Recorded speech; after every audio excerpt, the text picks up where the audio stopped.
You ever say yes so fast, you don't even know what you agreed to?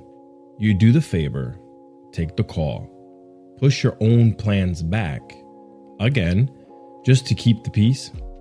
Even if you're tired, even if you're drowning, you don't speak up, you don't want to seem difficult, and you end up making everyone else comfortable while making yourself invincible. This is People Pleasers Anonymous.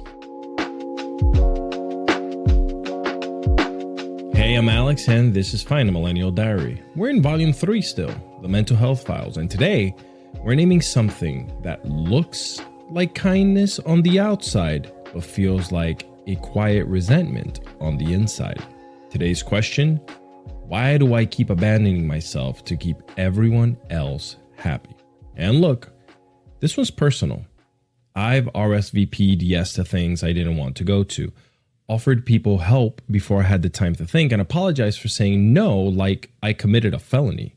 Let's talk about where that comes from and how to stop setting ourselves on fire just to keep everyone else warm.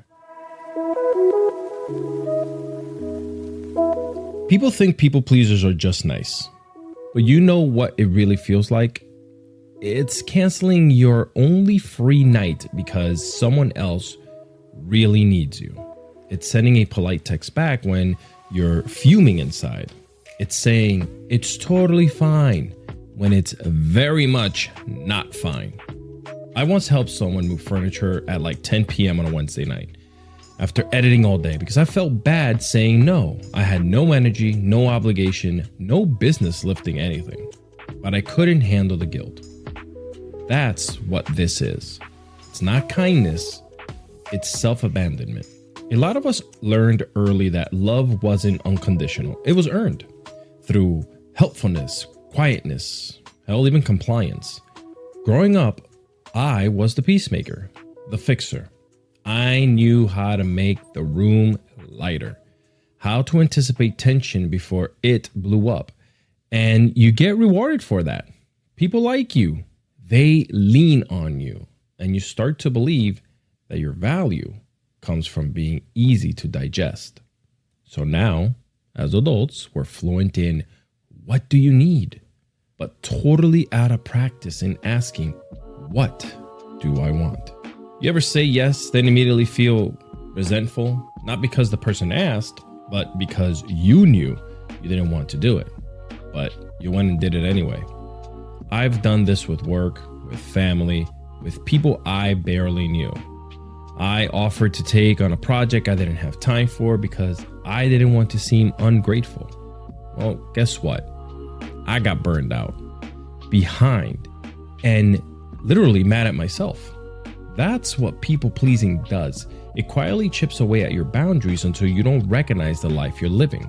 It feels like keeping the peace, but it's actually avoiding confrontation with your own needs. Let's get to the heart of it. Why do I keep on abandoning myself to keep others happy? Very easy, because we're afraid of being too much, afraid of being hard to love, afraid that saying no means losing that connection. But here's the thing. Real connection isn't built on yes at all costs. It's built on honesty.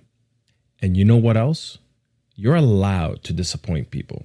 You're allowed to say no without writing a 5-paragraph essay. You're allowed to choose you, even if it makes someone uncomfortable. Every time you say no to someone else to say yes to yourself, that's not selfish. That's healing.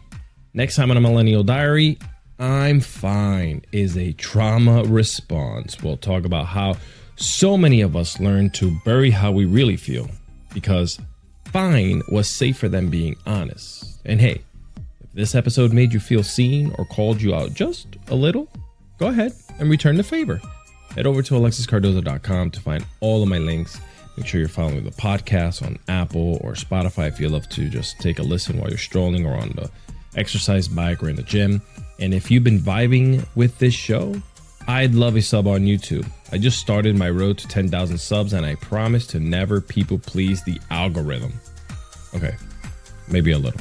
Until then, try saying no just once this week, even if your voice shakes, especially if it feels impossible. And this is fine. Goodbye.